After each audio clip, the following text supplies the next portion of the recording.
Hello દોસ્તો, hello વિદ્યાર્થી મિત્રો.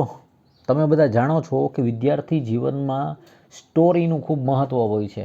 આજે આપણે આપણા લેક્ચરની શરૂઆત એક નાનકડી સ્ટોરીથી કરીશું. એક ગુરુ અને એક શિષ્ય રસ્તા ઉપર જઈ રહ્યા હતા.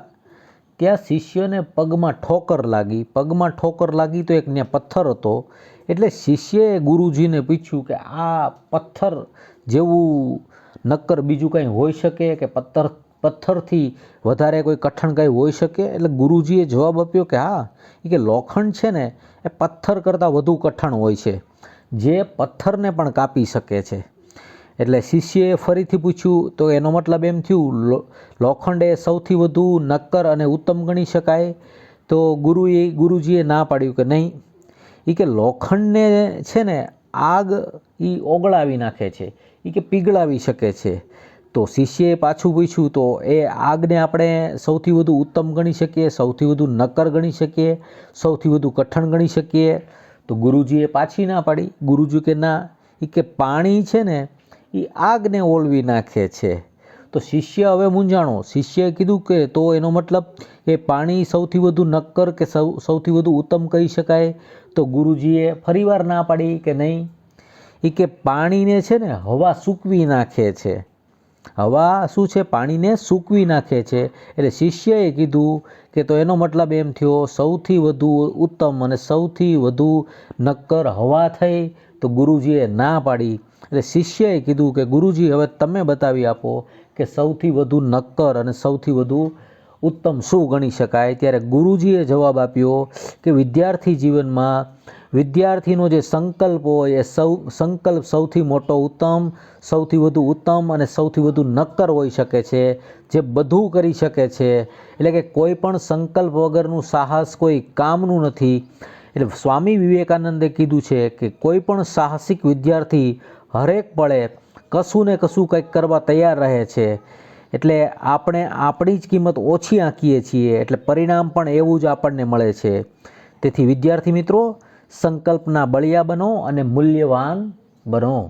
હવે ફરીવાર આપણે આપણા લેક્ચર ઉપર આવી જઈએ. આજે આપણે જે ચર્ચા કરવાના છીએ એ બીકોમ સેમ 5 સૌરાષ્ટ્ર યુનિવર્સિટીમાં સબ્જેક્ટનું નામ છે મેનેજમેન્ટ એકાઉન્ટ. એમાં એક પ્રકરણ આવે છે ફંડ ફ્લો સ્ટેટમેન્ટ, જેને ગુજરાતીમાં કહેવામાં આવે છે ભંડોળ પ્રવાહ પત્રક.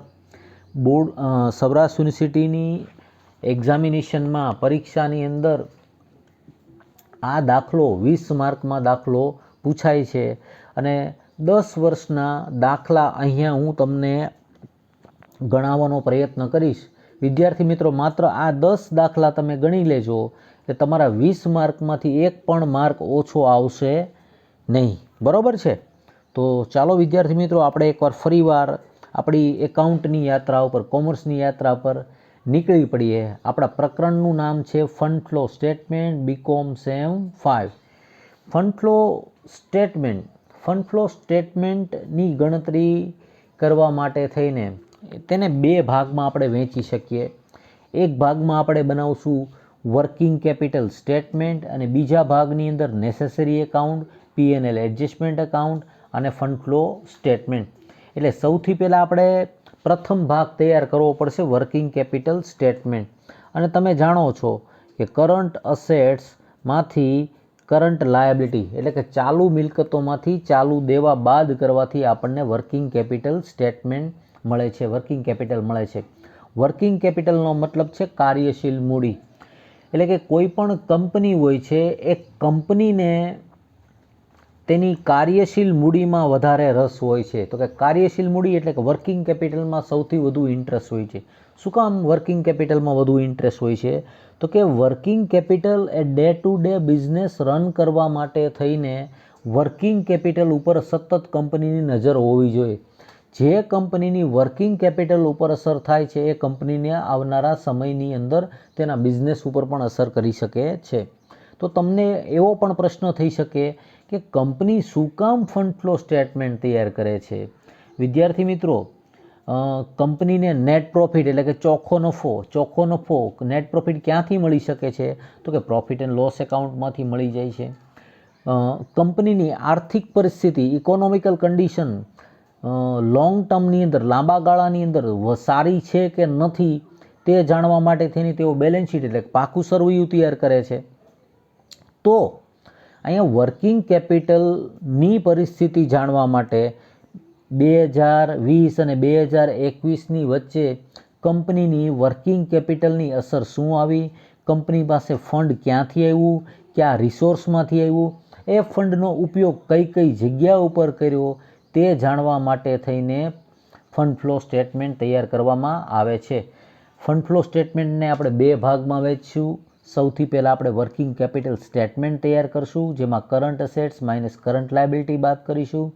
ત્યારબાદ નેસેસરી એકાઉન્ટ્સ બનાવશું, જરૂરી ખાતા બનાવશું, P&L એડજસ્ટમેન્ટ એકાઉન્ટ બનાવશું અને ફંડ ફ્લો સ્ટેટમેન્ટ બનાવશું. આપણને સૌરાષ્ટ્ર યુનિવર્સિટી નવેમ્બર 2021માં પૂછાયેલો પ્રશ્ન છે. એ પ્રશ્નની આપણે ચર્ચા કરીશું અને એને બે ભાગમાં તૈયાર કરીશું. સૌથી પહેલાં આપણે વર્કિંગ કેપિટલ સ્ટેટમેન્ટ બનાવશું અને ત્યારબાદ આપણે નેસેસરી એકાઉન્ટ બનાવશું, P&L એડજસ્ટમેન્ટ એકાઉન્ટ બનાવીશું. તો સૌથી પહેલાં આપણે રકમ ઉપર નજર કરી લઈએ. તો કે રામ કોમ્પ્યુટર કંપની લિમિટેડનું 2020-2021ની બેલેન્સ શીટની ડિટેલ આપેલી છે. આ લાયબિલિટીઝ છે, આ બધી અસેટ્સ આપણને આપેલી છે અને એડિશનલ ઇન્ફોર્મેશન આપેલી છે. એડિશનલ ઇન્ફોર્મેશનના આધારે આપણે જે નેસેસરી અકાઉન્ટ્સ છે, આ નેસેસરી અકાઉન્ટ બધા આપણે નક્કી કરીશું કે કેટલા અકાઉન્ટ આપણે પ્રિપેર કરવાની જરૂર પડશે. બરાબર છે? તો વિદ્યાર્થી મિત્રો, ચાલો આપણે શરૂઆત કરીએ અને શરૂઆત ક્યાંથી કરીશું? શરૂઆત આપણે કરીશું વર્કિંગ કેપિટલ સ્ટેટમેન્ટથી. હવે વર્કિંગ કેપિટલ સ્ટેટમેન્ટ માટે તમારે કરંટ અસેટ્સ અને કરંટ લાયબિલિટી તમારે શોધવી પડે. ક્યાંથી તમને કરંટ અસેટ્સ અને કરંટ લાયબિલિટી મળશે? તો કરંટ અસેટ્સ આપણને અસેટ સાઇડથી મળશે અને કરંટ લાયબિલિટી સાઇડથી આપણને મળશે. તો અહીંયા તમારા માટે કામ સરળ થઈ ગયું છે, કારણ કે સમની અંદર જ આપણને કરંટ અસેટ્સ એમણે કેલ્ક્યુલેટ કરીને આપી દીધી છે. 2020માં 7 લાખ છે અને 2021માં 8,40,000 છે. અને લાયબિલિટી સાઇડ તમે જોશો તો ક્રેડિટર્સ, બિલ્સ પેયેબલ, આ બે બાબત આપેલી છે કે જે કરંટ લાયબિલિટીમાં આવે છે. આપણે વર્કિંગ કેપિટલ સ્ટેટમેન્ટની અંદર આ સમની જે વિગતો આપણને આપી છે એ વિગતોનો આપણે ઉપયોગ કરીએ.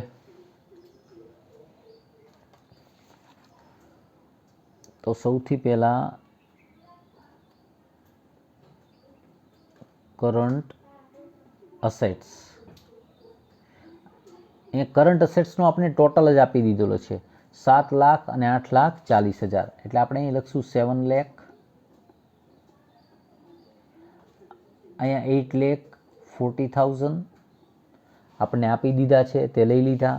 તેમાંથી આપણે માઇનસ કરશું કરંટ લાયબિલિટી. શું માઇનસ કરશું? Current liability. કરંટ લાયબિલિટીમાં આપણી પાસે ક્રેડિટર્સ છે, બિલ્સ પેયેબલ, બે વિગત આપણને આપેલી છે. તો એમાંથી આપણે માઇનસ કરીએ ક્રેડિટર, બિલ્સ પેયેબલ. 2020માં 1 લાખ અને 2021માં પણ 1 લાખ આપણને આપેલા છે. 1 લાખ રૂપીઝ આપણને આપેલા છે. 1 લાખ અને 1 લાખ. બિલ્સ પેયેબલ 2020માં 40,000 છે અને 2021માં 80,000 છે. તો 40,000 and 80,000, 40,000 અને 80,000. અહીંયા આપણે હવે કરંટ લાયબિલિટીનો ટોટલ કરશું તો થશે 1,40,000. આ ટોટલ થશે 1,80,000. 7 લાખ. માની લ્યો કે આને આપણે કહીએ એ, આને કહીએ બી. તો હવે આપણે આ એ માઇનસ બી થાય એટલે આપણને મળશે working capital is equal to A minus B. એટલે કે 2020ની વર્કિંગ કેપિટલ આપણને કરંટ અસેટ્સ માઇનસ કરંટ લાયબિલિટીમાંથી મળશે.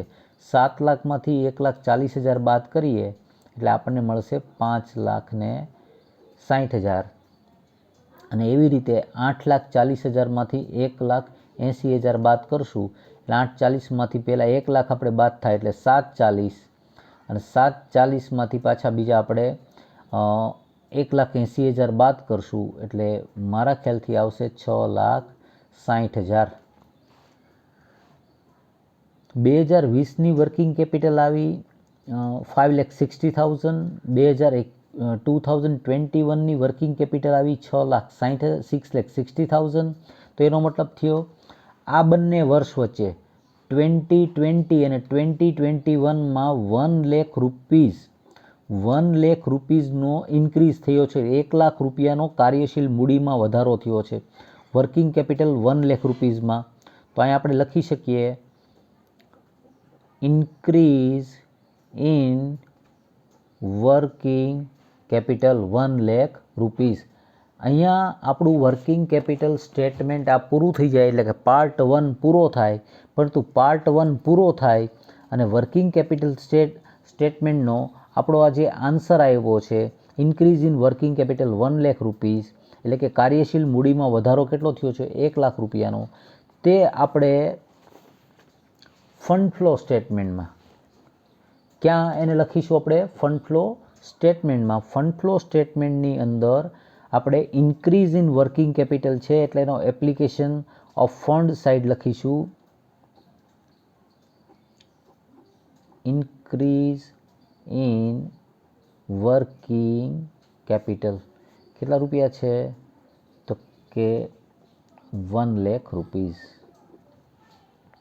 આ ફંડ ફ્લો સ્ટેટમેન્ટ સરળતાથી યાદ રાખવા માટે વિદ્યાર્થી મિત્રો તમને જણાવી દઉં કે ફંડ ફ્લો સ્ટેટમેન્ટ એ બીજું કાંઈ નથી પરંતુ એક પ્રકારનું રોકડ ખાતું કે બેંક ખાતું છે. કેશ એકાઉન્ટ કે બેંક એકાઉન્ટ છે.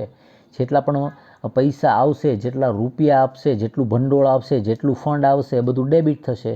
જેટલા પૈસા વાપરશો, જેટલા રૂપિયા વાપરશો, જેટલા મની તમારી પાસેથી જશે, કંપનીમાંથી જશે, જેટલું ફંડ જશે એ બધું અહીંયા એપ્લિકેશન ઓફ ફંડમાં લખશું. એટલા માટે આપણે ધોરણ 11ની અંદર શીખાતા માલ મિલકત ખાતાનો નિયમ આપણે શીખાતા આવે તે ઉધાર જાય તે જમા એ પણ અહીંયા લાગુ પાડે છે.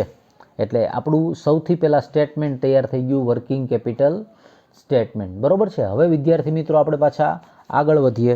હવે આપણને જે નેસેસરી અકાઉન્ટ્સ એટલે કે જે વિગતો આપણને આપેલી છે આ રામ કંપની લિમિટેડમાં સૌથી પહેલું એડિશનલ ઇન્ફોર્મેશન આપેલી છે. એડિશનલ ઇન્ફોર્મેશનમાં આપણને એવી માહિતી આપવામાં આવી છે કે ₹2,40,000 as income tax and 3 lakh as dividend were paid. 2,40,000નો ઇન્કમ ટેક્સ પેડ કરવામાં આવ્યો છે અને 3 લાખ રૂપીઝનું ડિવિડન્ડ પેડ કરવામાં આવ્યું છે. એનો મતલબ અહીંથી આપણે બે એકાઉન્ટ પ્રિપેર કરી શકીએ, એક ઇન્કમ ટેક્સ અને એક 3 લાખ એવું આપણે કહી શકીએ. પરંતુ હવે અકાઉન્ટ બનશે કે નહીં બને એ કન્ફર્મ કરવા માટે થઈને તમારે બેલેન્સ શીટ જોવું પડે કે બેલેન્સ શીટની અંદર ઇન્કમ ટેક્સની અને ડિવિડન્ડની બેલેન્સ આપેલી છે.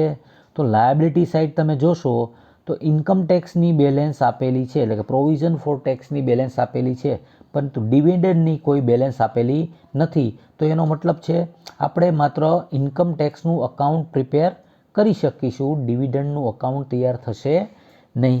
તો આપણે હવે એ અકાઉન્ટ કઈ રીતે પ્રિપેર થાય એ જોઈએ. એમાંથી પહેલું એકાઉન્ટ છે ઇન્કમ ટેક્સનું અકાઉન્ટ. ઇન્કમ ટેક્સની આપણને ઓપનિંગ બેલેન્સ આપેલી છે 2,20,000 અને ક્લોઝિંગ બેલેન્સ આપેલી છે 2,60,000.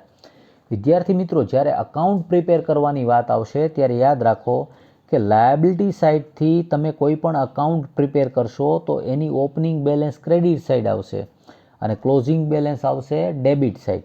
એટલે કે લાયબિલિટી સાઇડથી તમે અકાઉન્ટ પ્રિપેર કરશો તો ઓપનિંગ બેલેન્સ કઈ બાજુ આવશે? ક્રેડિટ સાઇડ આવશે અને ક્લોઝિંગ બેલેન્સ ક્યાં આવશે? ડેબિટ સાઇડ આવશે. અને અસેટ સાઇડથી જો તમે અકાઉન્ટ પ્રિપેર કરશો તો એની ઓપનિંગ બેલેન્સ આવશે ડેબિટ સાઇડ અને ક્લોઝિંગ બેલેન્સ આવશે ક્રેડિટ સાઇડ. તો અહીંયા પ્રોવિઝન ફોર ટેક્સની ઓપનિંગ બેલેન્સ 2,20,000 છે અને ક્લોઝિંગ બેલેન્સ 2,60,000 છે. તો અહીં ઓપનિંગ બેલેન્સ આપણે લખીએ 2,20,000, ક્લોઝિંગ બેલેન્સ લખીએ 2,60,000, ઓપનિંગ બેલેન્સ 220, ક્લોઝિંગ બેલેન્સ 2,60,000. હવે આપણને એડજસ્ટમેન્ટમાં જે કીધું છે કે 2,40,000નો ઇન્કમ ટેક્સ પેઇડ કરવામાં આવ્યો, એટલે 2,40,000 રૂપિયાનો ઇન્કમ ટેક્સ ચૂકવવામાં આવ્યો છે. તો આમ ફંડ ફ્લો સ્ટેટમેન્ટ સરળતાથી યાદ રાખવા માટે દરેક જે નેસેસરી એકાઉન્ટની છે, જે તો તમે જર્નલ એન્ટ્રી તમને આવડતી હોય તો તમારા માટે કામ સરળ રહેશે. તો અહીંયા જે ટેક્સ પેઇડ કરવામાં આવ્યો છે એના માટે તમે એન્ટ્રી પાસ કરી શકો. Income tax provision account debit to cash or bank account. Tax કેટલો પેઇડ કર્યો છે? 2,40,000, 2,40,000. Income tax provision account debit, income tax provision account debit to cash or bank. હવે આપણે income tax provision account, income tax અકાઉન્ટની debit side, income tax અકાઉન્ટની debit side આપણે લખશું to cash or bank account. તમે કહી શકો કે ટેક્સ પેઇડ થયો, તો અહીંયા આપણે લખીશું 2,40,000. Tax provision account debit to cash or bank. આની બીજી અસર ક્યાં આવશે? તો કે ફંડ ફ્લો સ્ટેટમેન્ટમાં. ફંડ ફ્લો સ્ટેટમેન્ટની અંદર આપણે લખીશું ટેક્સ પેઇડ 2,40,000. આપણી જર્નલ એન્ટ્રી થઈ ગઈ. Tax provision account debit to cash or bank. હવે ક્વેશ્ચનની અંદર આપણને બીજા કોઈ પણ પ્રકારના એડજસ્ટમેન્ટ ન આપેલા હોય તો આપણે શું કરીશું? આપણે આ એકાઉન્ટ ક્લોઝ કરીશું. શું કરીશું? આપણે આ એકાઉન્ટ ક્લોઝ કરીશું.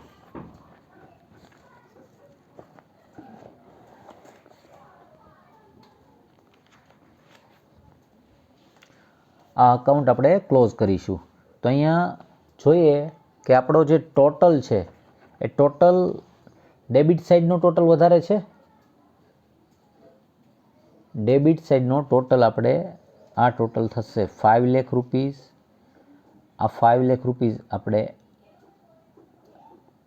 આ સાઈડ રાખીશું, તો ડિફરન્સ આવશે 2,80,000. આ જે તફાવત છે આ ડિફરન્સને આપણે લઈ જઈશું P&L એડજસ્ટમેન્ટ અકાઉન્ટમાં, જેને તમે કહી શકીશો પ્રોવિઝન, એટલે કે જોગવાઈ કરવામાં આવી. અને આની પણ તમે એન્ટ્રી લખી શકો છો. શું એન્ટ્રી થશે? તો કે profit and loss adjustment account debit two tax provision account. કેટલી રકમ લખીશું? 2,80,000. 2,80,000 બરાબર છે. તો અહીંયા ડિફરન્સ આવ્યો. કઈ સાઈડ આવ્યો? ક્રેડિટ સાઈડ ડિફરન્સ આવ્યો. એટલે આપણે પ્રોફિટ એન્ડ લોસ એડજસ્ટમેન્ટ અકાઉન્ટની ડેબિટ સાઈડ હવે આની બીજી ઇફેક્ટ આપવી પડશે. તો પ્રોફિટ એન્ડ લોસ અકાઉન્ટની ડેબિટ સાઈડ આપણે ઇફેક્ટ આપીએ એ પહેલાં આપણે પ્રોફિટ એન્ડ લોસ એડજસ્ટમેન્ટની ઓપનિંગ એન્ડ ક્લોઝિંગ મૂકવી પડશે. તો P&L એકાઉન્ટની ઓપનિંગ બેલેન્સ કેટલી છે? 2,40,000. અને ક્લોઝિંગ બેલેન્સ કેટલી છે? 2,30,000. તો અહીંયા ઓપનિંગ બેલેન્સ આપણે લખીએ 2,40,000. ક્લોઝિંગ બેલેન્સ અહીંયા આપણે લખીશું 3,60,000. ઓપનિંગ બેલેન્સ 2,40,000 લખી અને ક્લોઝિંગ બેલેન્સ લખી 3,60,000. અને હમણાં જે આપણે એન્ટ્રી પાસ કરી, કઈ એન્ટ્રી? તો કે profit and loss adjustment account debit two tax provision. તો તો આપણે અહીંયા લખી નાખશું ટુ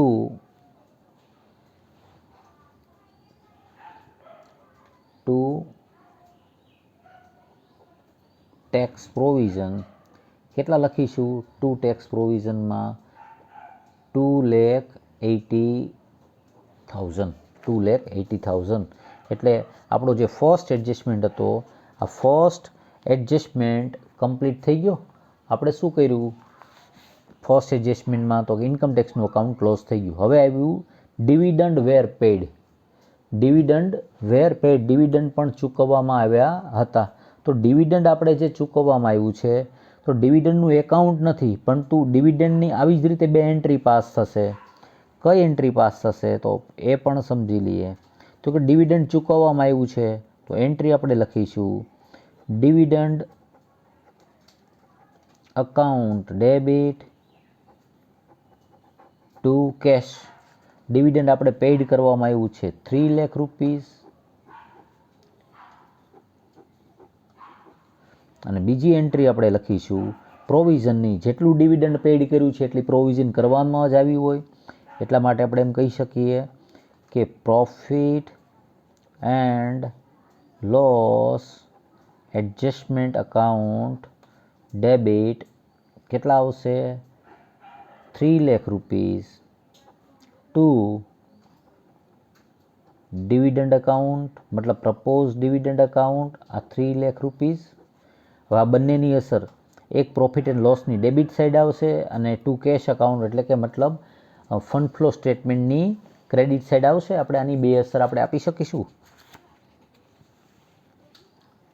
પ્રોફિટ એન્ડ લોસની ડેબિટ સાઈડ આપણે લખી શકીએ to propose dividend account 3 lakh rupees, અને બીજું આપણે અહીં લખી શકશું ડિવિડન્ડ પેડ. અને એક બીજું સરળતાથી તમે સમજી લો કે જ્યારે ડિવિડન્ડ પેડ કરવામાં આવેલું હોય અને એનું એકાઉન્ટ ન આપેલું હોય, તો આપણે શું કરી શકીએ? એક ઇફેક્ટ આપવાની પ્રોફિટ એન્ડ લોસ એડજસ્ટમેન્ટની ડેબિટ સાઈડ અને બીજી ઇફેક્ટ આપવાની ફંડ ફ્લો સ્ટેટમેન્ટની ક્રેડિટ સાઈડ. એટલે કે એક અસર આવશે P&L એડજસ્ટમેન્ટમાં ડેબિટ સાઈડ અને બીજી આવશે ફંડ ફ્લો સ્ટેટમેન્ટમાં ક્રેડિટ સાઈડ. ફરીવાર આપણે આગળ વધીએ. હવે આપણને આપેલું છે the company has sold half of fixed assets in the beginning of the year and has credited the profit to capital reserve account. પહેલાં તો એડજસ્ટમેન્ટ સમજવાનો પ્રયત્ન કરીએ. કંપનીએ પોતાની જે ફિક્સ અસેટ છે, એટલે કે આ fix asset in the beginning of the year, વર્ષની શરૂઆતમાં તેણે પોતાની 50% એટલે કે અડધી, હાફ, 50% અસેટ, ફિક્સ અસેટ શું કરી દીધી છે? સેલ કરી દીધી છે. અને તેનો પ્રોફિટ કેપિટલ રિઝર્વમાં, અહીંયા આપણને કેપિટલ રિઝર્વ અકાઉન્ટ આપેલું છે, કેપિટલ રિઝર્વમાં એ પ્રોફિટ ટ્રાન્સફર કરવામાં આવ્યો છે. એટલે વિદ્યાર્થી મિત્રો અહીંયા આપણને સ્પષ્ટપણે કહેવામાં આવ્યું છે કે ફિક્સ અસેટનો પ્રોફિટ કેપિટલ રિઝર્વમાં ટ્રાન્સફર કરવામાં આવ્યો છે. અને જ્યારે કોઈ સૂચના ન આપવામાં આવી હોય ત્યારે એ પ્રોફિટને આપણે P&L એડજસ્ટમેન્ટમાં ટ્રાન્સફર કરીશું. પરંતુ અહીંયા હવે આપણે શું કરવું પડશે? તો કે અહીંયા આપણે એક ફિક્સ અસેટ એકાઉન્ટ અને એક કેપિટલ રિઝર્વનું, તો આ સેકન્ડ એડજસ્ટમેન્ટમાં ફિક્સ અસેટ્સ અને કેપિટલ રિઝર્વ અકાઉન્ટ આપણે પ્રિપેર કરીશું. તો ફિક્સ અસેટ્સની ઓપનિંગ બેલેન્સ છે 18 લાખ, ક્લોઝિંગ બેલેન્સ છે 24 લાખ, કેપિટલ રિઝર્વની બેલેન્સ છે, ક્લોઝિંગ બેલેન્સ છે 1 લાખ રૂપીસ. આપણને એવી સૂચના આપી છે કે ફિક્સ અસેટ્સ વર્ષની શરૂઆતમાં 1/2 એટલે કે 50% સેલ કરી દેવામાં આવી છે. તો 18 લાખના 50% 1/2 કરીએ એટલે 9 લાખ રૂપીસ. એનો પ્રોફિટ કેટલો? 1 લાખ રૂપીસ. ક્યાં ટ્રાન્સફર કરવામાં આવ્યો? તો કેપિટલ રિઝર્વમાં. તો કેપિટલ રિઝર્વની ક્રેડિટ બેલેન્સનો ડિફરન્સ કેટલો છે? 1 લાખ રૂપીસ. તો એ પ્રોફિટ કેટલો થશે? 1 લાખ રૂપીસ. તો સેલ્સ કેટલામાં કર્યું? 10 લાખમાં સેલ્સ થયું છે. તો bank account debit to fix assets account, એટલે આપણે આની જર્નલ એન્ટ્રી આપણે આપીએ તો બેંક અકાઉન્ટ ડેબિટ, બેંક એટલે fund flow statement is nothing but just like cash or bank account. તો અહીંયા બેંક અકાઉન્ટ ડેબિટ, અહીંયા લખ્યું sale of fix assets, bank account debit to fix assets. તો fix અસેટ્સની ક્રેડિટ સાઈડ આપણે લખીશું by bank account 10 lakh rupees. અને હવે આ જે પ્રોફિટ હતો 1 લાખનો પ્રોફિટ 1 લાખનો પ્રોફિટ ક્યાં ટ્રાન્સફર કરવામાં આવ્યો હતો તો ટુ કેપિટલ રિઝર્વ અકાઉન્ટ. એટલે fix assets account debit two capital reserve. તમે કહી શકો fix assets account debit two capital reserve. અહીંયા આપણે લખી શકીએ બાય ફિક્સ અસેટ્સ અકાઉન્ટ કેટલો આવશે પ્રોફિટ 1 લાખ રૂપીસ. અહીંયા કેપિટલ રિઝર્વનું અકાઉન્ટ શું થઈ જશે ક્લોઝ.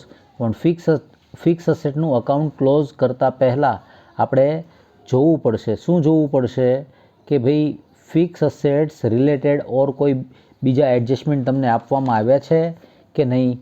તો જુઓ તો adjustment number 3 ₹2 lakh were write off as depreciation on fix assets. મતલબ કે આ ફિક્સ અસેટ્સને રિલેટેડ એને લગતો એડજસ્ટમેન્ટ છે એટલે આપણે એની ઇફેક્ટ આપવી પડશે. તો એની ઇફેક્ટ શું થશે તો એની તમે જર્નલ એન્ટ્રી કરી શકો profit and loss adjustment account debit to fix assets. Profit and loss adjustment account. તો અહીં આપણે લખશું to depreciation on fixed assets amount છે 2 lakh rupees. Profit and loss adjustment account debit to fix assets. Fix અસેટ્સની credit side આપણે લખશું by P&L adjustment account 2 lakh rupees. હવે fix assets related એક પણ પ્રકારનો બીજો એડજસ્ટમેન્ટ આપણને આપેલો નથી. તો આ અકાઉન્ટ આપણે ક્લોઝ કરીએ 24 + 2 + 10 તો ટોટલ થશે 36 લાખ. આ પણ 36 લાખ. 36 લાખમાંથી 19 લાખ માઇનસ કરો તો કેટલા રહેશે 17 લાખ. આ 17 લાખ એટલે આપણે અહીંયા ડેબિટ સાઈડ લખી શકીએ ટુ કેશ અકાઉન્ટ. તમે એમ કહી શકો ઇટ ઇઝ અવર પરચેઝ. આ આપણે ફિક્સ અસેટ વર્ષ દરમિયાન પરચેઝ કરી છે. તો fix asset account debit to cash account. મતલબ કે આપણી પાસેથી ભંડોળ ગયું છે, ફંડ આપણી પાસેથી ગયું છે, કેશ આપણી પાસેથી ગયું છે. તો fix assets account debit to cash. તો ફંડ ફ્લો સ્ટેટમેન્ટમાં આપણે લખી શકીએ purchase of fixed assets. Cash આપણી પાસેથી ગયા છે. કેટલાની પરચેઝ કરી હતી 17 લાખની. આ 17 લાખની પરચેઝ આપણે અહીંયાથી કરી હતી. તો અહીંયા બંને એકાઉન્ટ ક્લોઝ થઈ ગયા. ફિક્સ અસેટ્સનું એકાઉન્ટ ક્લોઝ થઈ ગયું, કેપિટલ રિઝર્વનું અકાઉન્ટ ક્લોઝ થઈ ગયું. અને અહીં ડિફરન્સ કેટલો આવ્યો 17 લાખનો ડિફરન્સ આવ્યો હતો. અને કેપિટલ રિઝર્વમાં કોઈ ડિફરન્સનો ક્વેશ્ચન નથી. Next adjustment. The company has sold the investment of ₹2 lakh for ₹1 lakh during the year. એનો કહેવાનો મતલબ એમ છે કે 2 લાખ રૂપિયાના ઇન્વેસ્ટમેન્ટ હતા એને 1 લાખ રૂપિયામાં વેચી દેવામાં આવ્યા. એટલે 2 લાખના ઇન્વેસ્ટમેન્ટ 1 લાખમાં સેલ કરવામાં આવ્યા છે. તો અહીં આપણે ક્યુ અકાઉન્ટ પ્રિપેર કરવું પડશે તો કે ઇન્વેસ્ટમેન્ટ અકાઉન્ટ પ્રિપેર કરીશું. ક્યુ એકાઉન્ટ પ્રિપેર કરીશું ઇન્વેસ્ટમેન્ટ અકાઉન્ટ. ઇન્વેસ્ટમેન્ટ અસેટ્સ છે એટલે ઇન્વેસ્ટમેન્ટ અસેટ્સ છે એનો મતલબ છે એની ઓપનિંગ બેલેન્સ કઈ સાઈડ આવશે ડેબિટ સાઈડ આવશે. તો એની ઓપનિંગ બેલેન્સ આપણે લઈએ અને ત્યારબાદ એની ઇફેક્ટ આપીએ. તો ઇન્વેસ્ટમેન્ટ અકાઉન્ટ ક્યુ અકાઉન્ટ છે આ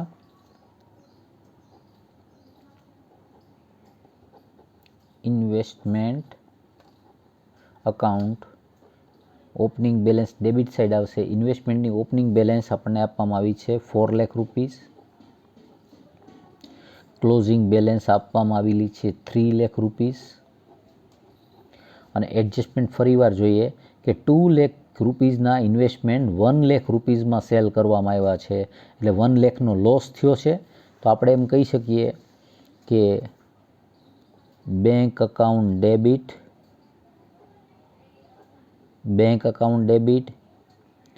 P&L adjustment account debit. Bank account debit આપણને મળ્યા કેટલા તો કે 1 લાખમાં સેલ કરી. લોસ કેટલાનો ગયો તો 1 લાખનો. ટુ ઇન્વેસ્ટમેન્ટ અકાઉન્ટ કહી શકાય. ઇન્વેસ્ટમેન્ટ મતલબ રોકાણો. ટુ ઇન્વેસ્ટમેન્ટ અકાઉન્ટ કેટલા રૂપિયા આવશે? 2 લાખ રૂપીઝ આવશે. Bank account debit. Bank account debit મતલબ ફંડ ફ્લો સ્ટેટમેન્ટમાં આપણે લખી શકશું ટુ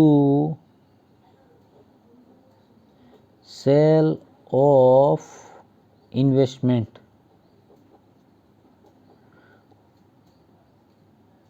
કેટલા રૂપીઝ? 1 લાખ રૂપીઝ. લોસ થયો તો 1 લાખ રૂપીઝનો. To loss on sale of investment 1 lakh rupees. આપણી એન્ટ્રી થઈ bank account debit, P&L adjustment account debit to investment account. તો ઇન્વેસ્ટમેન્ટ અકાઉન્ટની ક્રેડિટ સાઇડ આપણે લખીશું by bank account 1 lakh rupees by P&L adjustment account 1 lakh rupees. તો અહીંયાથી શું થશે? अब ઇન્વેસ્ટમેન્ટ રિલેટેડ એક પણ પ્રકારનો એડજસ્ટમેન્ટ નથી એટલે આપણે આ અકાઉન્ટ શું કરીશું? ક્લોઝ કરીશું. તો આનો ટોટલ થશે 5 લાખ રૂપીઝ. આ ટોટલ થયો 5 લાખ રૂપીઝ. ડિફરન્સ આવ્યો 1 લાખ રૂપીઝ. હમણાં આની પહેલાંનું એકાઉન્ટ આપણે ફિક્સ અસેટનું ક્લોઝ કર્યું હતું ત્યારે ડેબિટ સાઇડ ડિફરન્સ આવ્યો હતો ત્યારે ત્યાં શું હતું? પરચેઝ. તો અહીંયા પણ શું થશે? પરચેઝ. આનાથી એક પણ સરળ પ્રકરણ વિદ્યાર્થી મિત્રો તમને ન મળી શકે. દરેક વસ્તુ ફિક્સ છે. અસેટ સાઇડની ડેબિટ સાઇડ ડિફરન્સ આવે તો હંમેશા શું હોય? પરચેઝ જ હોય. Purchase means cash is going out. ભંડોળમાં ઘટાડો થાય, પૈસા જાય. તો અહીંયા આપણે લખી શકીએ પરચેઝ ઓફ ઇન્વેસ્ટમેન્ટ કેટલા rupees? 1 lakh rupees. Purchase of investment 1 lakh rupees. તો અહીંયા ઇન્વેસ્ટમેન્ટનું અકાઉન્ટ પણ ક્લોઝ થઈ ગયું. નેક્સ્ટ, 1 બોનસ શેર પર 2 equity shares was issued from general reserve. General રિઝર્વમાંથી 2 ઇક્વિટી શેરની સામે એક બોનસ શેર આપવામાં આવ્યો છે. તો અહીંયાથી આપણે 2 એકાઉન્ટ થશે. એક ઇક્વિટી શેર કેપિટલ અકાઉન્ટ અને બીજું જનરલ રિઝર્વનું અકાઉન્ટ. એક ઇક્વિટી શેર કેપિટલ અકાઉન્ટ અને બીજું જનરલ રિઝર્વનું અકાઉન્ટ. તો આપણી પાસે શેર કેપિટલ અકાઉન્ટ તૈયાર જ છે. શેર કેપિટલ અને જનરલ રિઝર્વ બંને શું થશે? બંને લાયબિલિટી સાઈડ આવેલા છે એટલે બંનેની ઓપનિંગ બેલેન્સ કઈ સાઈડ આવશે? ક્રેડિટ સાઈડ આવશે. તો શેર કેપિટલની ઓપનિંગ બેલેન્સ આપણને આપેલી છે 12 લાખ અને ક્લોઝિંગ બેલેન્સ આપેલી છે 20 લાખ. તો અહીંયા લખીએ આપણે 12 લાખ, અહીંયા લખીએ 20 લાખ. જનરલ રિઝર્વની ઓપનિંગ બેલેન્સ આપણને આપવામાં આવી છે 8 લાખ રૂપીઝ. ક્લોઝિંગ બેલેન્સ આપણને આપવામાં આવી છે 5 લાખ રૂપીઝ. હવે 1 બોનસ શેર પર 2 equity shares was issued from general reserve. એટલે આપણે ઓલ્ડ ઇક્વિટી શેર ઓલ્ડ 2 તો એની સામે બોનસ કેટલું આપ્યું છે? 1. ફરીવાર 1 બોનસ શેર પર 2 ઇક્વિટી શેર. 2 ઇક્વિટી શેર્સની સામે એક ઇક્વિટી શેર આપવામાં આવ્યો છે. તો આપણી જે ઓપનિંગ બેલેન્સ ઇક્વિટી શેર કેપિટલની ઓપનિંગ બેલેન્સ કેટલી છે? 12 લાખ રૂપીઝ. તો 12 લાખ રૂપીઝની સામે કેટલી કેપિટલ બોનસ તરીકે મળી શકે? તો 12 લાખ ઇન્ટુ 1 ડિવાઇડેડ બાય 2 તમે કરો તો બોનસ કેટલું થશે? 6 લાખ રૂપીઝનું બોનસ થશે. બોનસ કેટલું થાય? 6 લાખ રૂપીઝનું. જનરલ રિઝર્વમાંથી બોનસ આપવામાં છે એટલે આપણે આવી એન્ટ્રી પાસ કરી શકો. General reserve account debit two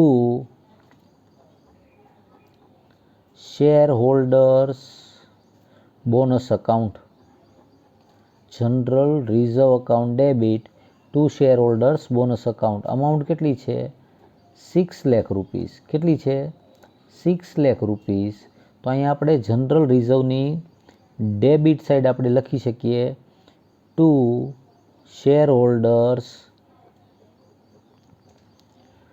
bonus account 6 lakh rupees. અને બીજી ઇફેક્ટ શેર હોલ્ડરના બોનસ અકાઉન્ટ એ બનાવેલું નથી. આની બીજી એન્ટ્રી પાસ થશે.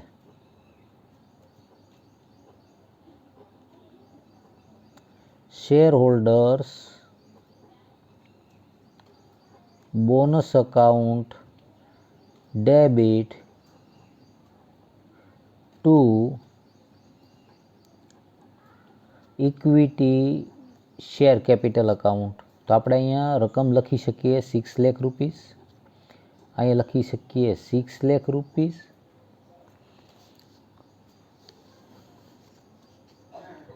Share holders bonus account debit to equity share capital. તો અહીંયા આપણે લખશું બાય શેર હોલ્ડર્સ, અહીંયા નહીં, અહીં લખીશું by share holders bonus account. Amount લખીશું 6 લાખ રૂપીસ. હવે આપણે શું કરીશું તો કે બંને એકાઉન્ટ ક્લોઝ થશે. પહેલાં શેર કેપિટલ અકાઉન્ટ ક્લોઝ કરીએ.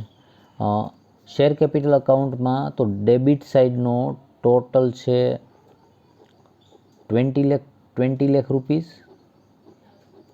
તો 20 લાખમાંથી 18 લાખ માઇનસ કરીએ તો કેટલા આવશે 2 લાખ રૂપીસ. ઇક્વિટી શેર કેપિટલમાં હંમેશા ક્રેડિટ સાઇડ જે ડિફરન્સ આવશે એ કેશ એકાઉન્ટ, એને તમે કહી શકો ન્યૂ ઇસ્યુ. શું હશે new issue? Cash or bank account debit to equity share capital. Cash or bank account debit to equity share capital એટલે ફંડ ફ્લો સ્ટેટમેન્ટની ટુ લખી શકો issue of equity share capital. To issue of equity share કેટલા rupees 2 lakh rupees. કેટલા લખી શકીએ 2 lakh rupees. Bank account debit to equity share capital. અહીંયા effect આવી ગઈ. શેર કેપિટલ અકાઉન્ટ ક્લોઝ થઈ ગયું. હવે આપણે કરીએ જનરલ રિઝર્વનું અકાઉન્ટ ક્લોઝ. જનરલ રિઝર્વનું અકાઉન્ટ આપણે ક્લોઝ કર્યું એટલે ડિફરન્સ આવ્યો 3 લાખ રૂપીસ. આ 3 લાખ રૂપીસ આપણા માટે શું હોય પ્રોવિઝન હોય. તમે એમ કહી શકો by PNL adjustment account 3 lakh rupees. તો આ રકમને આપણે ક્યાં ટ્રાન્સફર કરશું PNL એડજસ્ટમેન્ટમાં. તો અહીં લખશું ટુ જનરલ રિઝર્વ અકાઉન્ટ.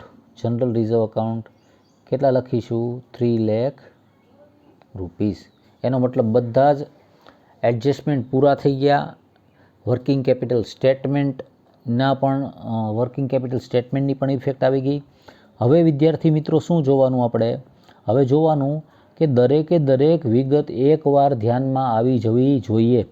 દાખલા તરીકે શેર કેપિટલ તો કે અકાઉન્ટ બનાવ્યું હતું, capital reserve account, general reserve account, PNLનું ઓલરેડી બનાવેલું તૈયાર છે. આ ડિબેન્ચર, ડિબેન્ચરની ઓપનિંગ બેલેન્સ 4 લાખ છે, ક્લોઝિંગ બેલેન્સ 2 લાખ છે. એનો મતલબ થયા આપણે ડિબેન્ચરને રિડીમ્ડ કર્યા છે. એનો મતલબ શું થયો?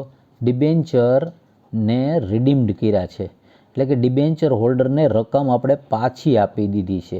તો આપણી પાસેથી ફંડ જશે, આપણી પાસેથી કેશ જશે એટલે ડિબેન્ચર રિડીમ્ડ આપણે લખી શકીએ 2 લાખ રૂપીસ. ડિબેન્ચર આવી ગયા. ક્રેડિટર્સ બિલ્સ પેએબલ આપણે વર્કિંગ કેપિટલ સ્ટેટમેન્ટમાં ધ્યાનમાં લીધા હતા. પ્રોવિઝન ફોર ટેક્સનું અકાઉન્ટ બનાવેલું હતું. ફિક્સ અસેટનું અકાઉન્ટ હતું, ઇન્વેસ્ટમેન્ટનું અકાઉન્ટ હતું. કરંટ અસેટ્સ આવી ગઈ હતી. ક્યાં આવી ગઈ હતી? Working capital statement. હવે બાકી રહ્યા પ્રિલિમિનરી એક્સપેન્સ. ઓપનિંગમાંથી ક્લોઝિંગમાં 40,000નો ડિફરન્સ છે, ઘટાડો છે, ડિક્રીઝ થયું છે. એનો મતલબ પ્રિલિમિનરી એક્સપેન્સને આપણે રાઇટ ઓફ કર્યા છે, માંડી વાળ્યા છે, જેની અસર આવશે પ્રોફિટ એન્ડ લોસ એડજસ્ટમેન્ટમાં. To prelim expense account difference આપણને આપેલો છે 40,000. ડિફરન્સ આપેલો છે 40,000 એટલે 40,000 આપણે રાઇટ ઓફ કરી દીધા. હવે જો વિદ્યાર્થી મિત્રો ઝડપથી એકવાર તમને રીકેપ હું કરાવી દઉં.